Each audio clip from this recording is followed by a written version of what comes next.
Saudara sahabat Kompak, sebagaimana rilis kami pada 31 Oktober lalu, di mana hari ini adalah jadwal publikasi perdana hasil observasi Litbang Kompak. Observasi kami lakukan selama 20 hari dari rencana sebelumnya 20 hari kerja.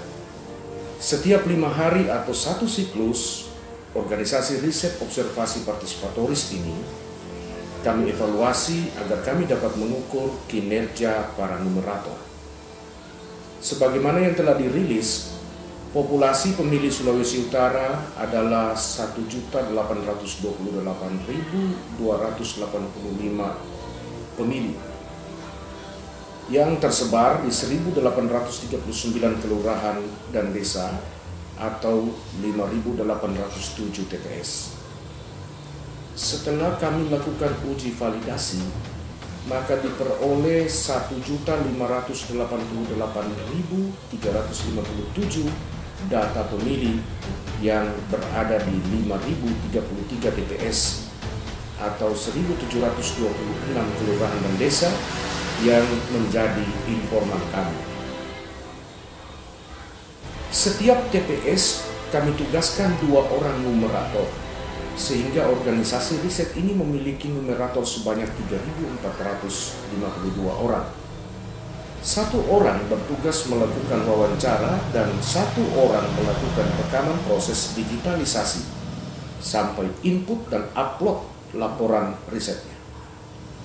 Setiap hari, tim numerator mengumpulkan informasi dari 3 sampai 4 kepala keluarga selama durasi 25 hari.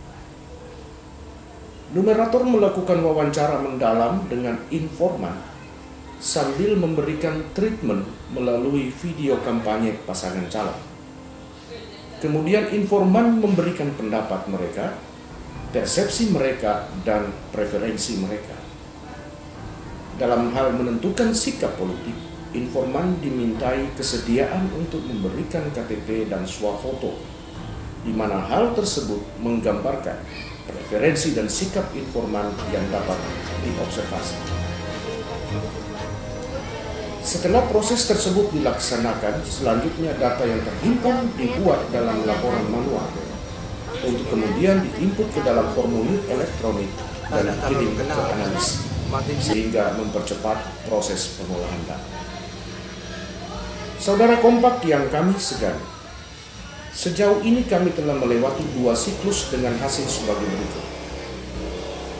Pertama, pada hari pertama siklus 1, tanggal 1 November, kami mengobservasi 40.929 pemilih dan diketahui 11.315 mendukung CEPSEHAN, 11.630 mendukung FAP HR, 17.726 mendukung ODSK dan 258 floating. Pada hari kedua siklus 1, tanggal 2 November, kami mengobservasi 49.100 pemilih dan diketahui 15.086 mendukung CEP SSL, 11.630 mendukung FAP, 22.158 mendukung ODSK dan 226 floating. Pada hari ketiga siklus 1, tanggal 3 November, kami mengobservasi 55.400 pemilih. Diketahui 30.173 mendukung CEP, 11.630 mendukung FAP, 31.021 mendukung ODSK, dan 160 floating. Pada hari kelima siklus 1 tanggal 5 November, kami mengobservasi 86.931 dan diketahui 33.715 mendukung CEP, 17.445 mendukung FAP HR, 35.453 mendukung ODSK dan 129 floating. Pada hari ke-6 tanggal 6 November, diobservasi 88.281 pemilih, diketahui 37.715 CEPSEHAN, 19.384 FAP HR, 31.022 ODSK dan 160 floating. Pada hari ke-7, tanggal 7, diobservasi 91.393 pemilih, diketahui 45.258 CEP SSL, 19.395 FAP HR, dan 26.592 ODSK dan 150 floating.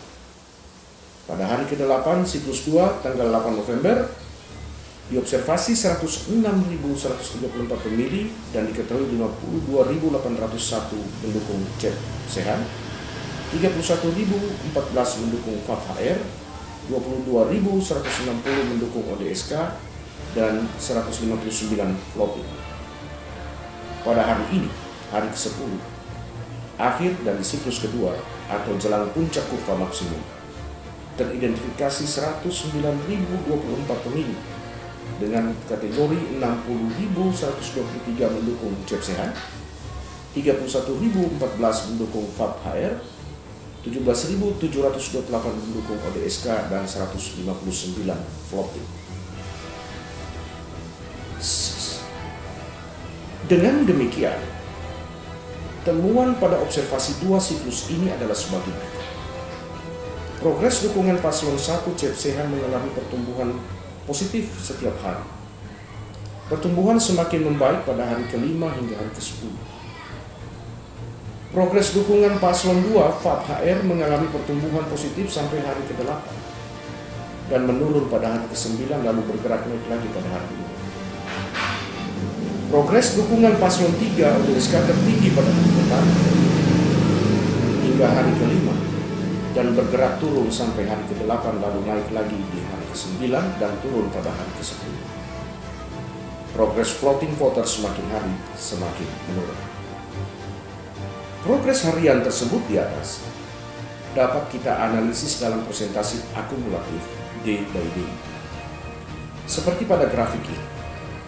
Grafik ini menunjukkan ODSK pada siklus pertama, yaitu hari pertama sampai hari ke-5 mempunyai elektabilitas hingga 45,71%. Sebaliknya, CEP SSL bergerak konsisten dari elektabilitas paling rendah dan melampaui elektabilitas ODSK pada hari ke-6. Terus bergerak naik sampai pada hari 9 dan menurun lagi pada hari ke-10.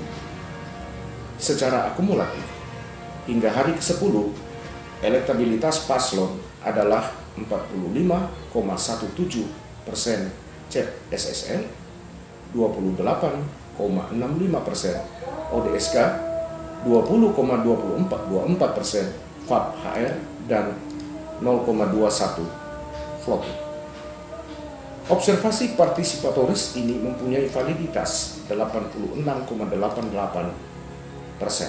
dan reliabilitas hingga akhir siklus kedua sebesar 50,64%. Sejauh ini sudah terobservasi 804.332 informan dari 1.588.357 orang pemilih. Dukungan pemilih berdasarkan kabupaten kota dapat disimpulkan sebagai berikut. Paslon 1 CEP sehat unggul di 9 kabupaten kota, yaitu Bolmong, Bolmut, Bolsel, Bolting, Kota Mobagu, Minahasa, Tomohon, Minsel, dan Sangi. Paslon 2 FAP HR unggul di Kabupaten Mitra dan bersaing ketat dengan Paslon 1 di Kota Bitung dan Kabupaten Mino. Paslon 3 ODSK unggul di Kota Manado, Sitaro, Talaut, dan bersaing ketat dengan Paslon 1 di Kabupaten Minahasa. Dukungan pemilih yang terpetakan pada 6 dapil disimpulkan sebagai berikut. Dapil Manado diungguli oleh Paslon 3 ODSK. Dapil Bitung Minut bersaing ketat Paslon 1 dan Paslon 2. Dapil Nusa Utara diungguli oleh Paslon 1 CEP sehat. Dapil BMR diungguli oleh Paslon 1 CEP sehat. Dapil Minahasa Tomohon bersaing Paslon 1 CEP sehat dan Paslon 3 ODSK. Dapil Minsel Mitra diungguli oleh Paslon 1 CEP sehat. Dukungan pemilih yang terpetakan pada 4 klaster disimpulkan sebagai berikut. Seluruh klaster Manado Minut Bitung, BMR, Minahasa Raya, dan Nusa Utara diungguli oleh Paslon 1 CEP sehat dengan tingkat elektabilitas masing-masing. Paslon 1 CEP sehat 45,18%, Paslon 2 FAP HR 22,65%, dan Paslon 3 ODSK 31,96%. Sedangkan floating votersnya sebesar 0,21%. Demikian laporan awal kami. Nantikan laporan selanjutnya besok malam di channel YouTube Kompak TV. Salam Kompak.